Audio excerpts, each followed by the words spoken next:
All right. I will be introducing Dr. Saeed Anwar, and then Dr. Saeed Anwar is now a research scientist with the Commonwealth Scientific and Industrial Research Organization, CSIRO, Australia. And he is also an adjunct lecturer at the Australian National University and visiting fellow at the UTS, Australia. He has received his PhD degree from the Australian National University and National ICT Australia under the supervision of Dr. Fatih Porrick. He has obtained a master's degree in Aramus Mundus Vision and Robotics, jointly offered by the Heriot-Watt University, United Kingdom, the University of Girona, Spain, and the University of Burgundy, France, with distinction. Dr. Anwar has a strong teaching experience in many reputed universities and a substantial industry presence. He has published in top-tier conferences and journals, including one Best Paper nomination in CVPR. He is a leading commercial project and supervising PhD student, master student, and bachelor student now. Today, he's going to talk about 3D point cloud analysis and RGBD saliency detection. Anwar, it's now yours. Yeah. Thank you very much, Dr. Lee Song, for the nice introduction. I would like to share my presentation slides. Okay, start from beginning. We just go to presenter mode. That's easy for me. Okay, so as already mentioned by Professor Lee Song, that today I will be presenting actually two works. Both of them are related to 3D vision. The first one is 3D point cloud analysis, and the second work is RGBD saliency detection. And this is the paper which got best paper nomination in CVPR last year. So first we are going to start with 3D point cloud analysis. So this is the screen that usually you will see. It will go back and forth from here. So today, the first one is our recent work on how to improve the point cloud methods. This is the first part of the talk. And the second part is then our RGBD saliency detection framework. As I mentioned as well, that this is the work which has been nominated for the best paper award at CVPR last year, although we didn't win, but it's indeed itself is a big thing. So let's go and see what we did for point cloud analysis. So first we start with the basics. What are the basics? So here I will be just providing the basic information about the point clouds in this section of the talk. So nowadays, we normally hear this word 3D, for example, 3D movies, 3D games. But what is 3D? The first thing is that 3D is the data where we can perceive depth information, because depth information is a very integral part, even in human vision. For example, the most dominant and precise type of depth perception requires the use of both eyes, and also a high overlay between the left and the right field of the vision. Okay, this is known as vision, stereo vision. And in stereo vision, the depth actually doesn't exist between the in normal cases, but when you combine both of the images, you get depth. So this is 3D. So what is the actual difference between a 2D image and a 3D data? The difference is the sensor. So if the sensor is able to capture the depth, then it becomes a 3D data. And if it doesn't, then it's called 2D. A simple would be like RGBD Kennett. When you see the Kennett, it has an RGBD image and it has depth. So RGB with depth is called 3D. There are other forms as well. For example, point cloud. So point cloud also gives you depth. And the first one we already talked about is RGBD. So what is a point cloud? because our topic is on point clouds, I'm just giving you the information about point cloud. So what is a point cloud? A point cloud is an unstructured collection of points representing an object or a scene. So here you see 4-point clouds. The upper row are the point clouds from a different data set, and the lower one is the point cloud from a different data set. So a point cloud usually contains information about an object location in 3D space. So these are actually 3D point X, Y, Z coordinates. Now, it may, in this case, you can see color. So a 3D point X, Y, Z may also come up with other attributes like normal vector, color, transparency, size, etc. So the point cloud may be 3 points or 6 points or more, depending on the information we store. So in these examples, the one you are seeing on the on like these examples, I think you will be able to see a red dot. These examples are having 6 points, 6 numbers each. So each dot you see here has 6 numbers, 3 for the location and 3 for the color. Now, why to use the point clouds? You know, what are the reasons that we should prefer point clouds over images and videos? There are actually a few things that is good for point clouds. Like, for example, less information to be stored. So if you had an image, for example, 200 by 200, and it's an RGB image, you need more than 100,000 points to store it. But for a point cloud, you can easily go with around 4,000 or even like 12,000 points. And is because they are similar, they are smaller, so it's easier to render them as well. The other thing is because it's are just 3D coordinate points, so you can come up with any complex geometric shape. You can present a very complex scene with the point clouds. It is also better for showing texture, and nowadays, if you look at it, the most visualization that is done in 3D is used in the form of point clouds. Like autonomous robotics, they use point clouds. Autonomous driving, they use point clouds. And you can go, and there are hundreds of terabytes of data being collected in form of point clouds.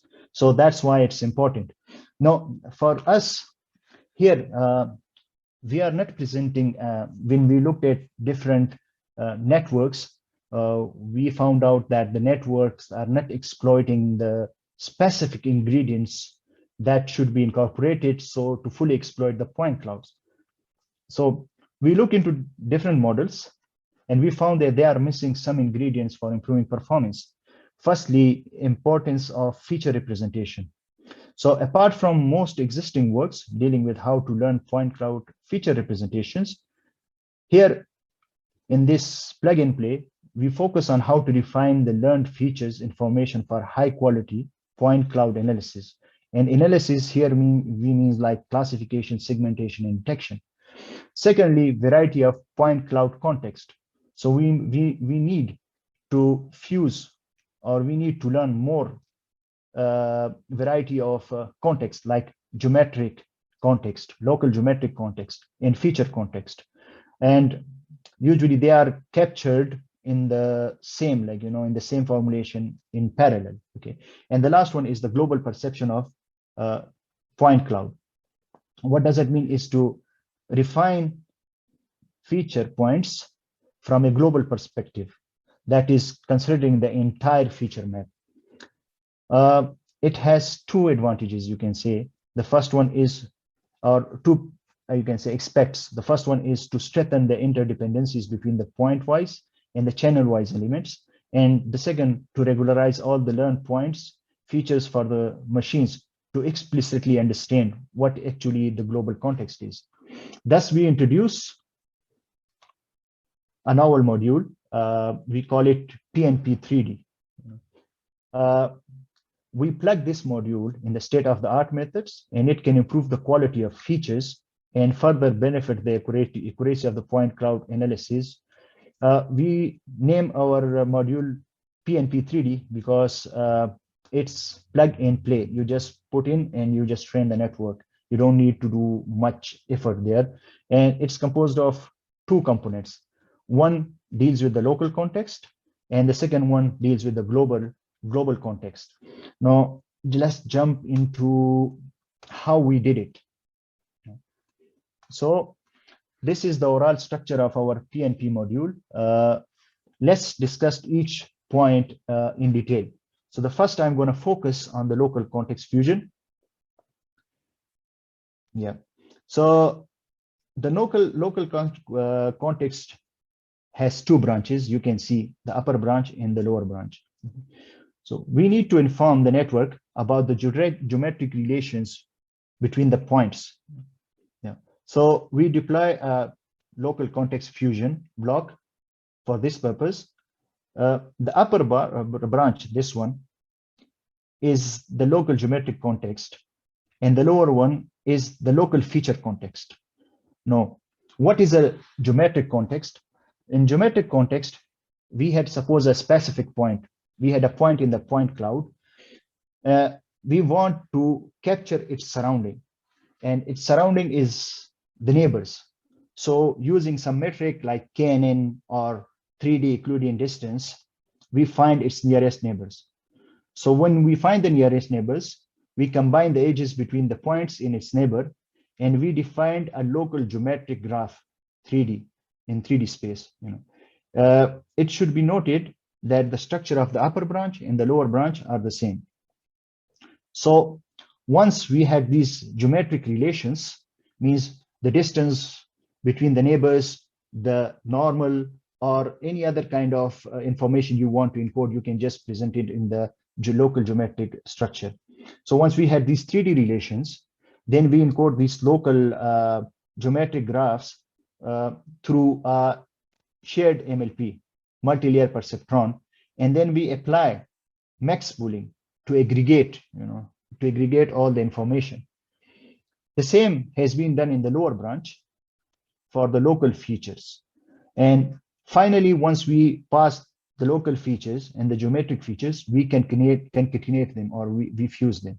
You can see it in this C, So this is what local context fusion is. So what actually we did here is we combine the local information and the feature information together. And the local information is in form of the 3D geometric structure. Next, we have global bilinear regularization. Now, FL, here you see, is the output features of the local context block. It is not a different block. It's not like it's just the features. So the features are then forwarded to this block, and this block actually refines the feature map by taking the global perceptions. And the global perception in our case are computed channel-wise and point-wise. So first, if you see here, we have again two branches, and both of the branches are again same. The upper branch is same and the lower branch is same. The structure is same. The only difference is the application of the last operation, the global pooling. So first, we apply a weight matrix, this blue color, and then we apply activation. And after activation, we apply, we use average pooling, and the average pooling is applied in the channel-wise direction. Similarly, the same operation has been performed here, but the average pooling has been applied in the point-wise direction. Once we have these two information, so then we capture a low rank global bilinear response, and by taking the square root of the outer product of both features. Now, why we take the square root? We can explain it from two perspectives. One in terms of the feature map, and the other in terms of each element. In terms of feature map, it is an effective and efficient way of synthesizing the global bilinear responses for all the elements and to the corresponding point-wise and the channel-wise descriptors. In terms of elements, we compute the arithmetic means of the specific points. Here, I'm talking about this point. means of the specific point in a particular channel and then apply geometric mean. And the reason for doing this is to provide a high order mean response on both spatial and channel information. It should be noted here that then we apply another MLP here, this purple, and once we apply, we get the global features. This global features, then we apply an offset. The offset is applied because the average pooling captures common patterns, but for point clouds, we observe that we need distinct patterns. So we subtract it to get this specific distinct features, and then we apply activation. So this is the overall structure of our PNP module. This PNP has been plugged into different methods. We are going to discuss it next, but here just I want to finish up with the things that we initially said, that it should have three things. One is the importance of point feature or point feature representation, then variety of point clouds, and the third one is global perception of the point cloud data. And if you look at the structure, all of these three, or all of the boxes that we initially said that it should be there in a point cloud, we have ticked in this module. Now, what we have achieved so far. So we come up with this idea that we had a module, and if we do this kind of stuff, it would actually increase the performance.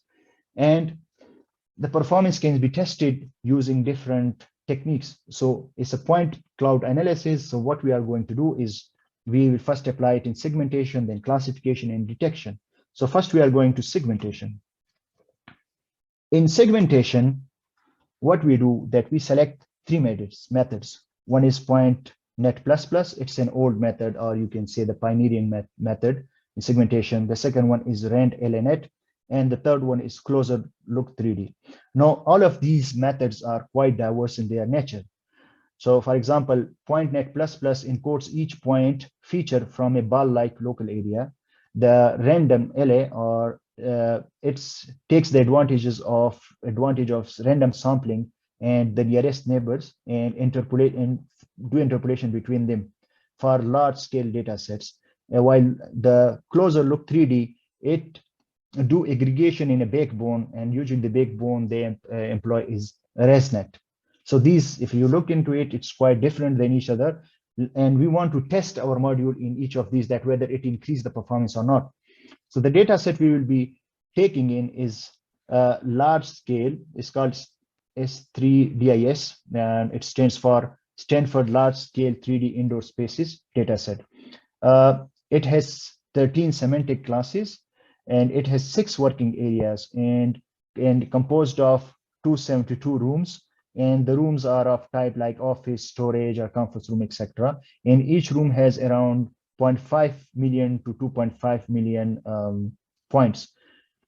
So area 1, 2, 3, 4, and 6 are used for training, and area 5 are used for testing. So let's go again, see. So now, if you look at here, we had some gray rows. In the last of the table, you can see we had 3 gray rows. So the gray rows means that when we plugged in our module, this is the result. Now in Point++, when we put our module, we see that we get an increase of 5.2%. But then in RAND-LNet and closer 3D, when we plugged in, we get around 3% of increase. So in total, if you see, the increase is somewhere between 3 to 5% when we put our module in the semantic segmentation. So no, okay, the numbers are good, but if I can show you visually, it would be more interesting. So let's see a little bit more. So the first one is the input, the second one is the ground truth, then baseline, and then when we plugged in our module in the baseline, and then we show a little bit improved areas. Let's focus on these things. Now, it's more like a game, if you remember from your childhood, or nowadays as well, somebody gives you 2 images and asks you that, what are the differences? So I'm just going to play more or less the same game. So hopefully you can see my pointer. I hope so. So if you see on the top, this is a whiteboard. It's unable in the baseline, but we have reconstructed a little bit. Then if you see there's a pillar in blue, and here the pillar again has been reconstructed well. Again, there is a misclassification here in the table, and there are misclassification here. Misclassification has been corrected. Again, you can see in the second row, there is a windows. Windows are missing in the baseline. Again, the green windows are somehow being reconstructed. There are some other, like this floor has been misclassified. We had correctly classified it. To make it easy, let me show it here. So for ease of visualization, what we did is that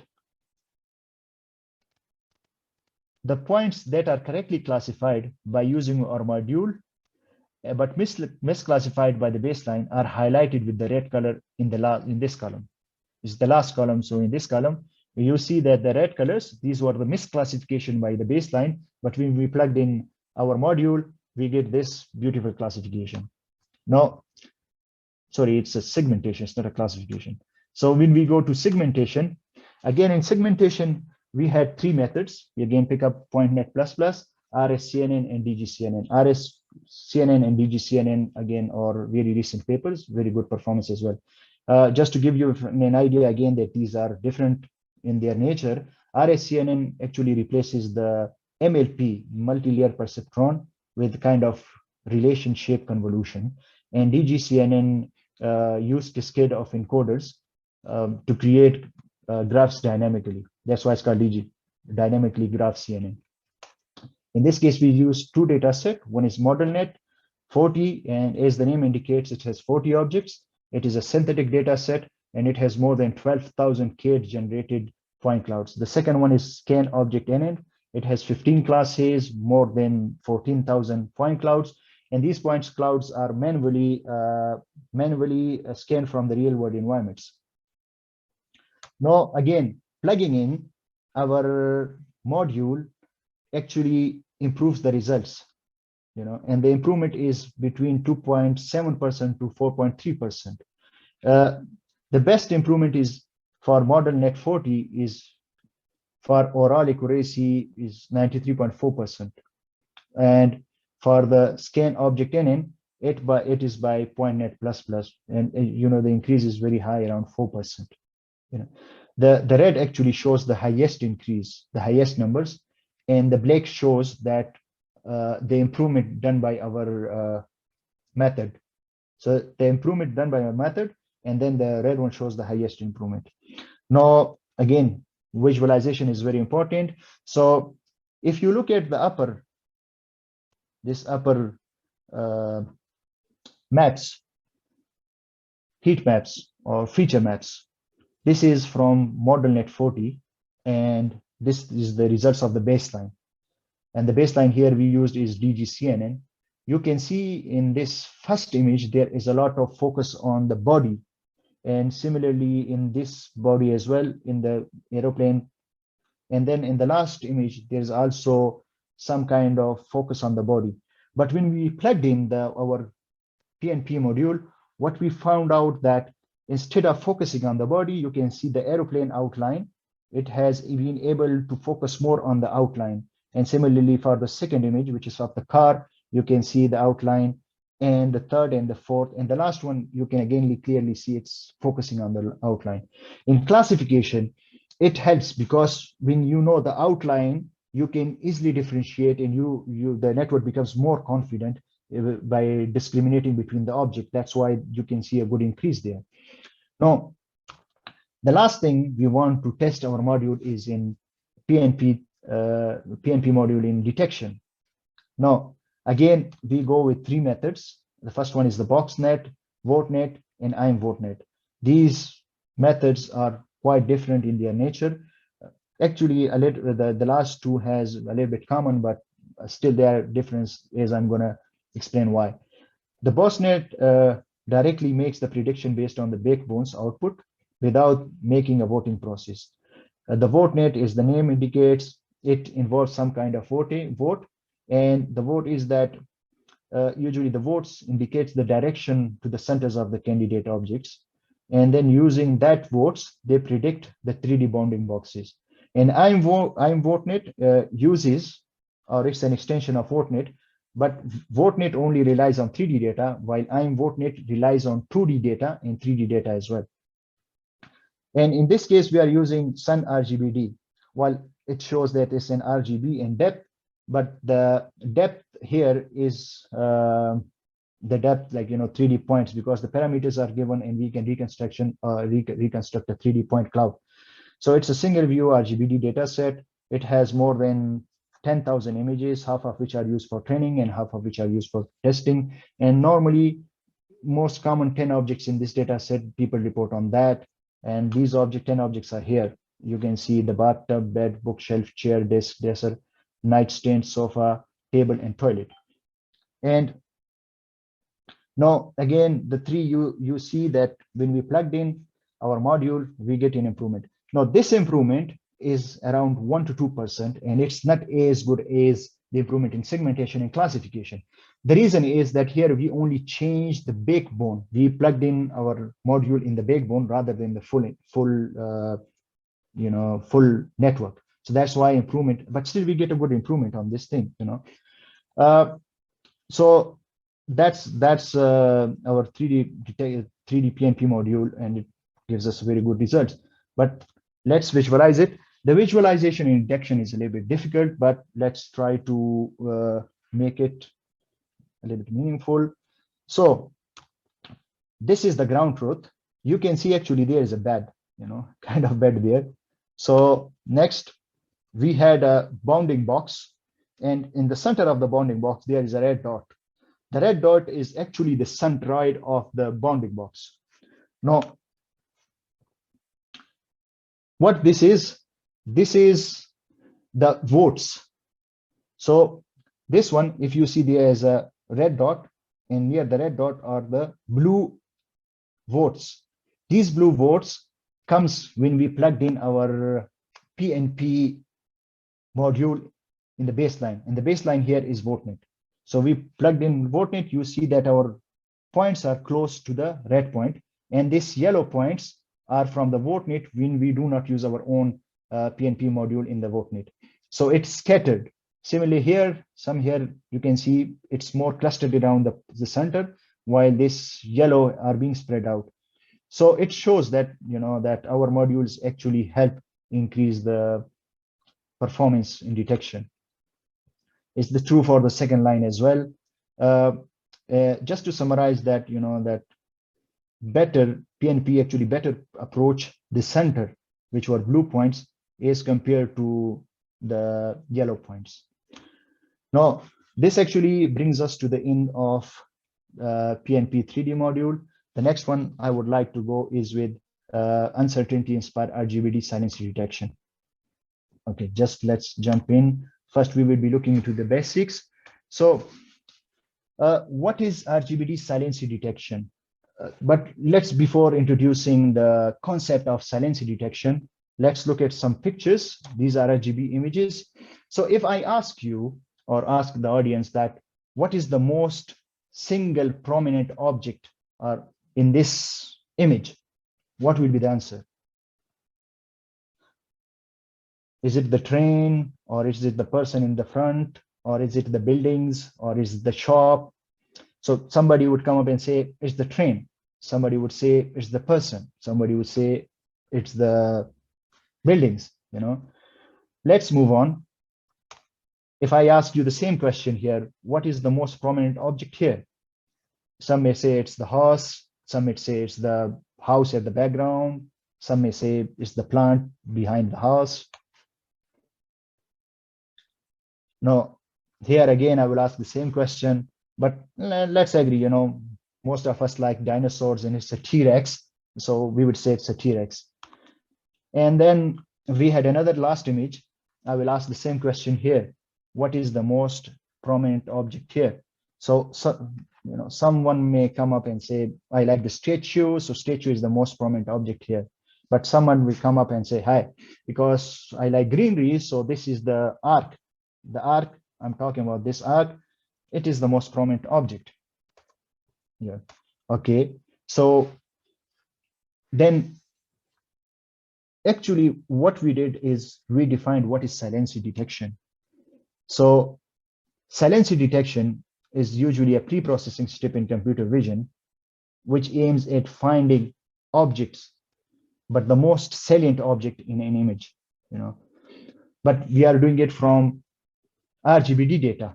So these are the depths, because you can see these are the depths, and the topmost row is for the RGB, the second row is for the depth, and the last row shows the salient object. So in the first image, the salient object was train, but some people said the main, but we are not showing it here. I'm coming to this.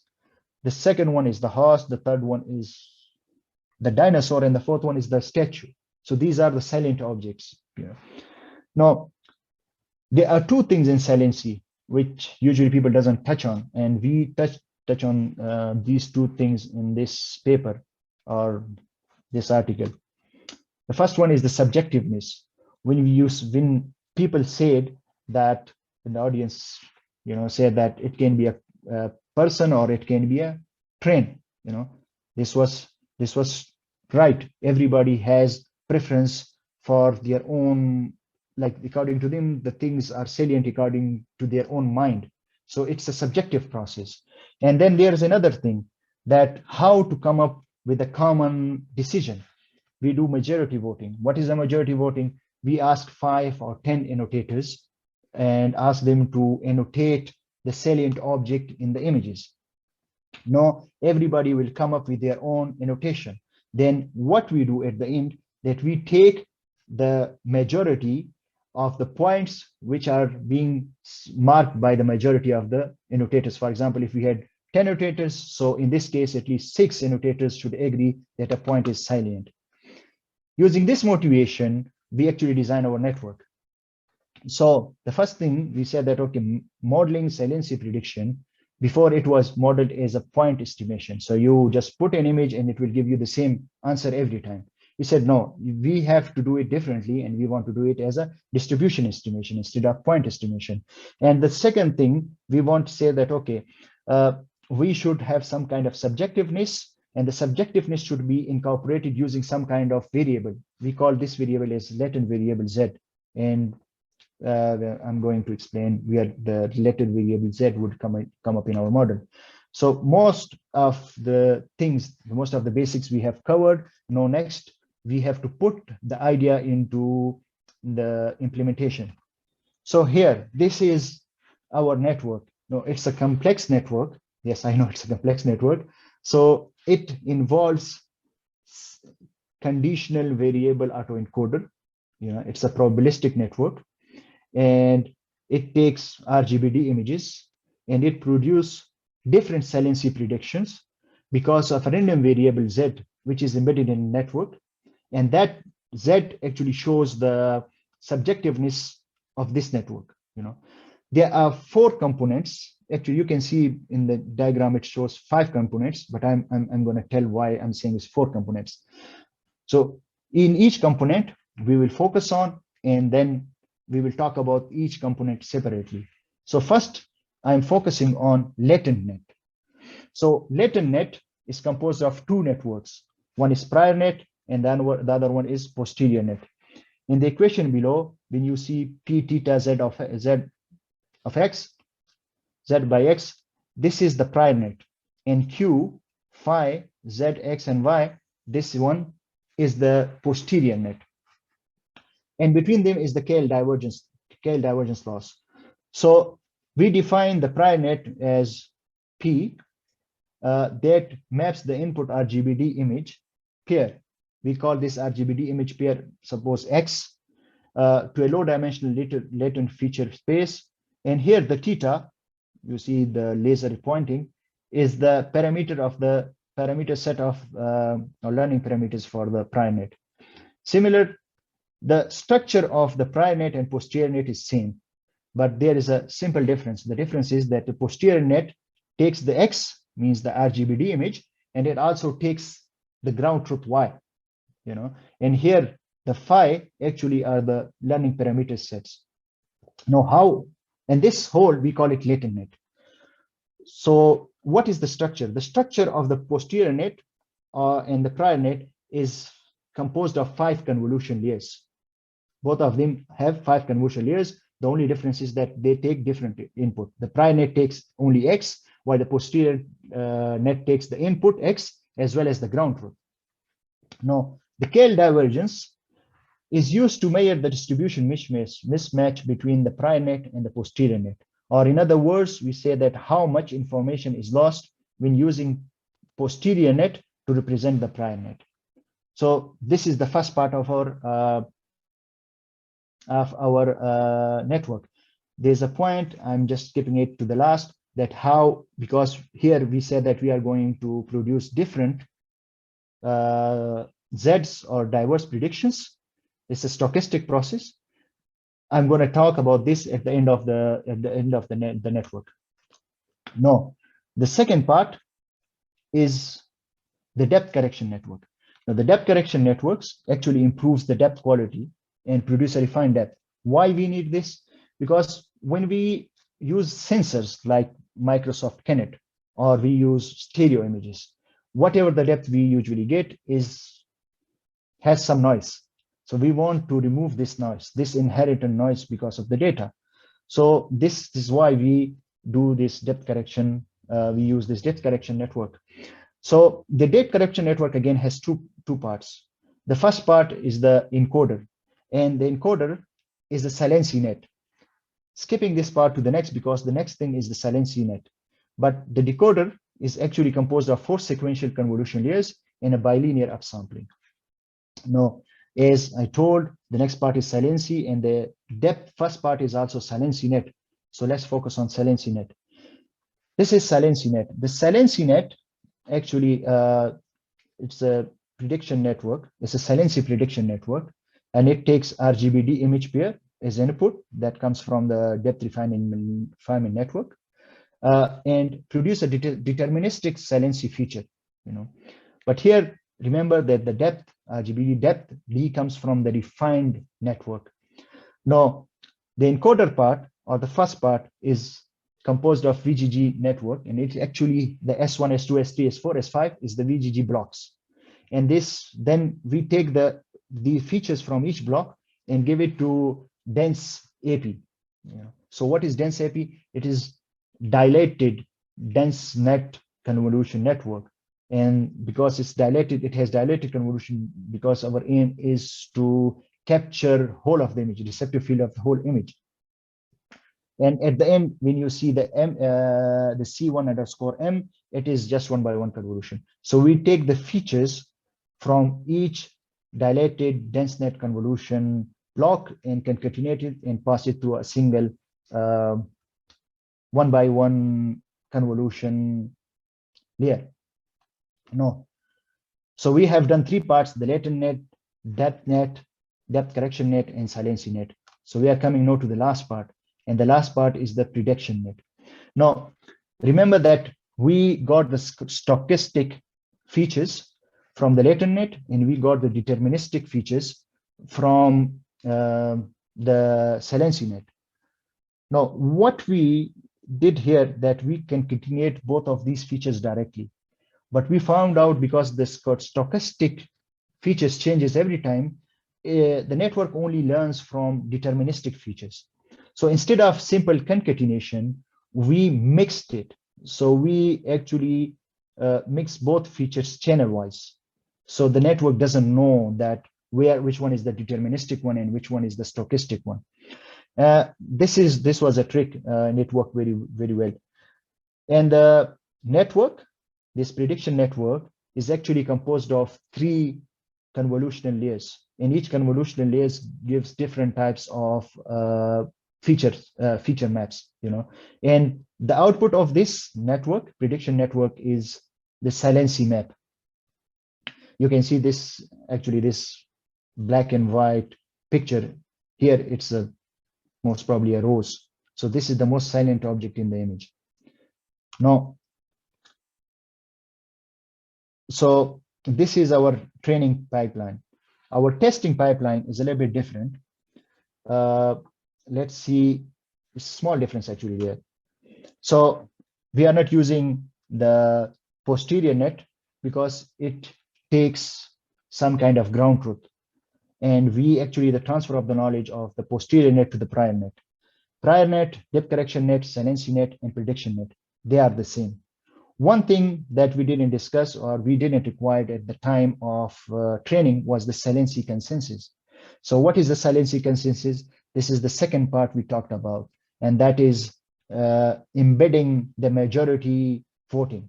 So saliency consensus is actually the majority, equivalent to the majority voting. So this is only used in the prediction, the testing or prediction testing stage. So I hope it's clear, no? I said that we incorporate Y in the posterior net, and we want to have diverse prediction. But the problem is that so far the data sets, they don't have the diverse labeling. So every data set says, okay, this is the image, and this image has this only one specific object in the image. And if we don't have diverse objects or diverse salient objects in an image, so what will happen? The posterior net will collapse. So to avoid that collapse, we come up with an idea. So what is the idea? It's a simple idea, though. So suppose this is the salient object. Okay, in the first round we found this is salient object. What we did, we blacked it out. So it's not anymore a salient object. When the images come again, we get another salient object like this one. So another iteration, we just again blacked out both of them here and here, and we get another salient object like this one and this one. Now, in another iteration, we again removed all of the salient objects. So we had to remove the first salient object, the second salient object, the third salient object. Now we got, sorry, it went back. So we got another salient object like this one, okay? And this is the salient object. So using this technique, we actually generate diverse salient objects, and avoid the posterior collapse.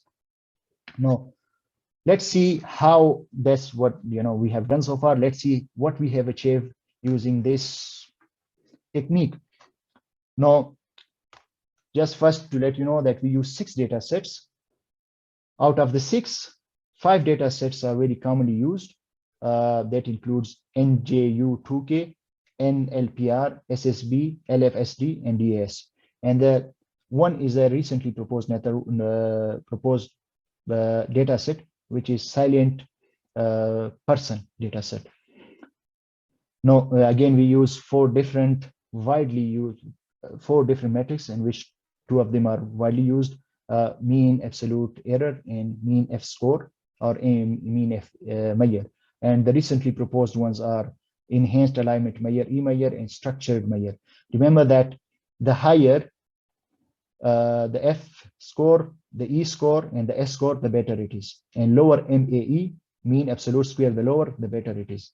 We compare against 18 methods. 10 of them are handcrafted and 6 of them are deep models. And strangely, we outperform all of them.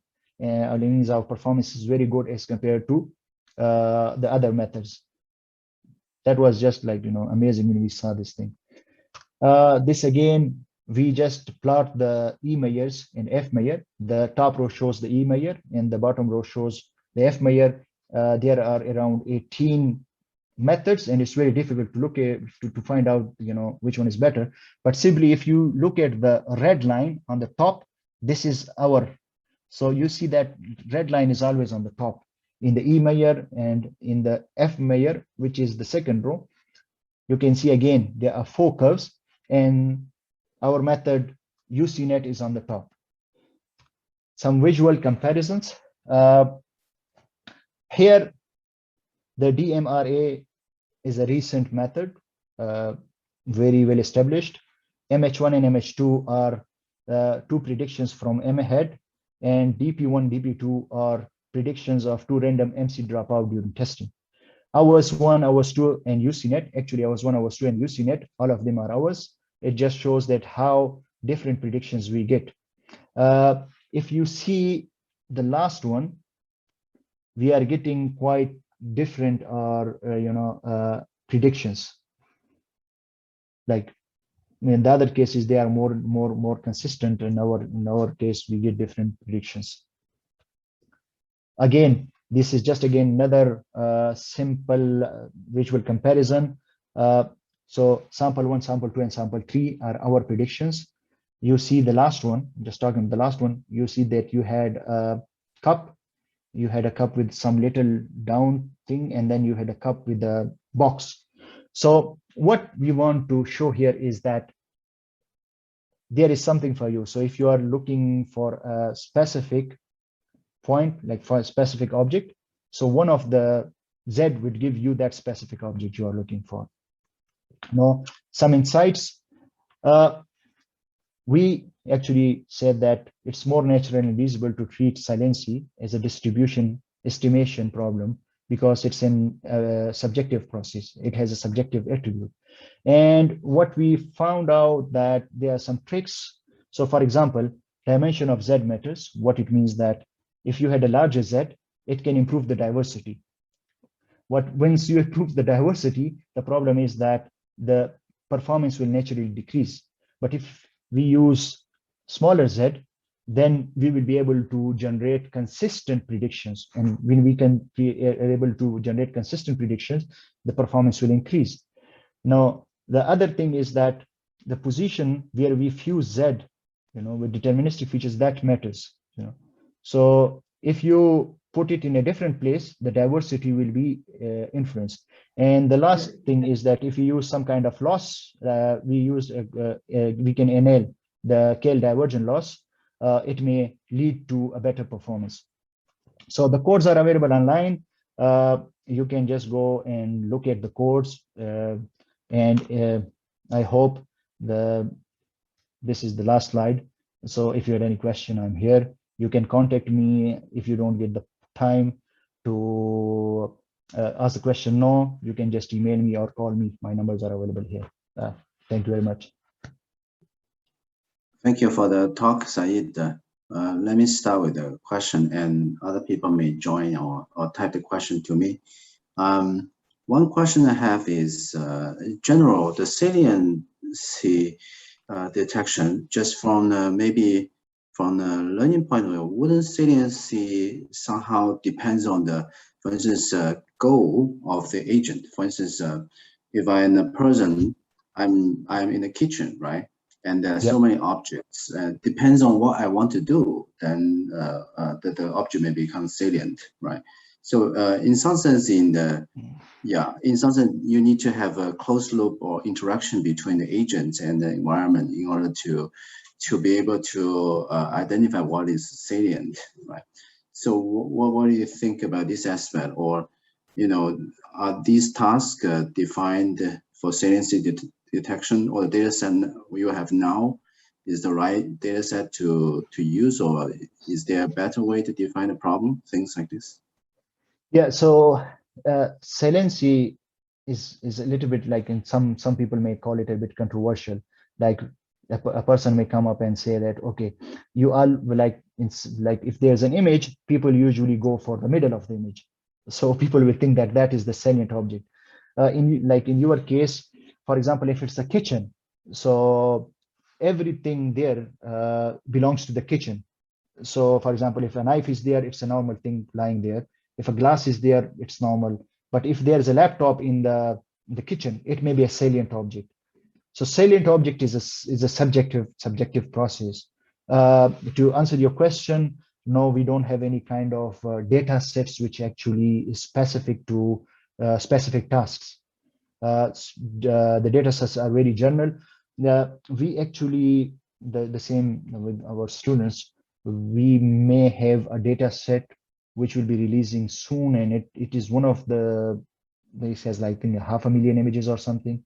So that may be a little bit more challenging than the current data set. Does this answer your question? Okay, right. Yeah. So I would think like maybe saliency will relate to the task or or at hand. It's Given the yeah, same image, different object may be salient, right? For instance, yes, if yes, I'm trying to uh, find my computer to work, then the laptop in the kitchen is the salient object. salient If object. I If want you to cook, maybe I will start with the material or the fridge in the kitchen to find something first, right? And then maybe if I find the cooking materials, then the other thing will become steady again. It feels like yes. it's more of an interactive process instead of a static Yes. image time, right? No, that's why we call it this initially when we said it's a subjective process. In the same kitchen, I may find something else like a glass. Maybe I'm thirsty. I'm looking for a glass, so glass is salient to me. Maybe you see something out of the adrenaline that doesn't belong to a kitchen, maybe salient to you. So it's a very subjective process. That's why we need Mm. multiple annotators to come up and say, okay, this is salient. But then we say out of suppose we had 7 annotators, four says this is a salient object, we consider that as a salient object.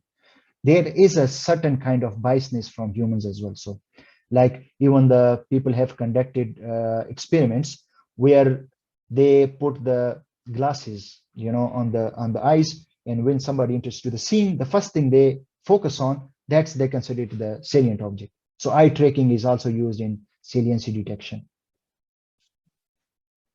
Okay, great. And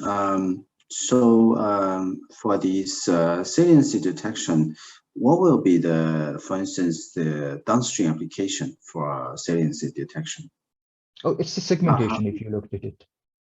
mhm. Like Okay, segmentation, segmentation. yes. Even you can do it in classification, instance like separating objects, background removal, a lot of stuff. Yeah, but it's a kind of segmentation. All right. Any question from the audience?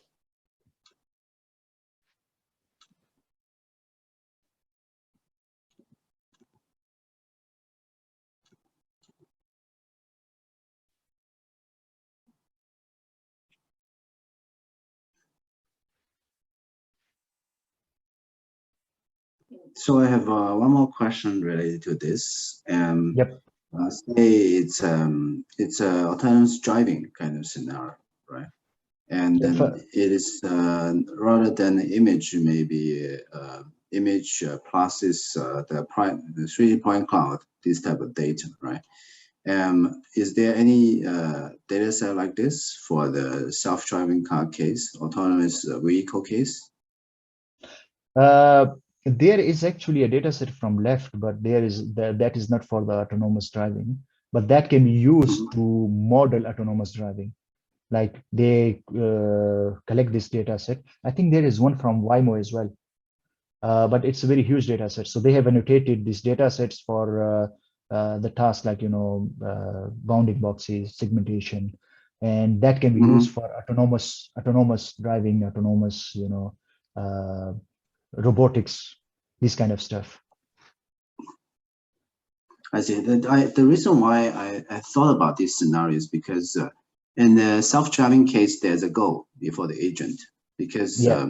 the autonomous vehicle try to navigate through the scene and without bump into a human or a bicycle, things like this, right? Yep. In Yep. this case, in order to guide, safe and maybe effective autonomous driving, then it feels that the set of setting objects or something, the driver need to pay attention to, right? Yes. I feel in that case, the problem could be more kind of objective defined, right? Yes. Yeah. Okay. Yeah. Okay. Yes. There's no such a data. Yeah. Mhm. Sorry, you were asking me something. Yeah. So I mean, unfortunately, there's no such a saliency detection data set for that No, case. Yeah. no, no, no, no, no. It's no. Mhm. That's yeah. We looked into it before as well. That if we can find some kind of point cloud saliency detection data set, that would be very useful. But unfortunately, we couldn't. and then it requires a lot of effort to build one. So we haven't gone on that direction so far. Okay. Because So because there are millions of points one have to annotate. It becomes very difficult. I see. There's another question from the audience, which is in the biomedical image case, how is the saliency detection in biomedical application like diagnosis? How would it be helpful? The question is like this. Yes, I worked on medical imaging for like 6 months. Saliency, if you had a salient object, in that specific area, like for example, a tumor or a landmark, and you create a data set for it. So for sure, it's going to segment out that specific salient object from the images. And that's, in that case, it will be useful. Mostly, I told you before that it's a kind of segmentation, a very specific segmentation. So segmentation is very common in diagnosis, like, in biomedical biomedical implications. Like even the unit has been made for this medical segmentation, which is very famous. I think everybody knows about unit here. So similarly, effort in that direction as well. Okay. Any other question from the audience?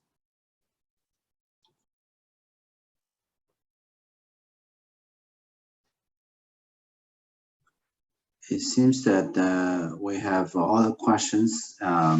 If no more question, then let's thank Saeed again. Right. Thank you very much, Saeed. Right.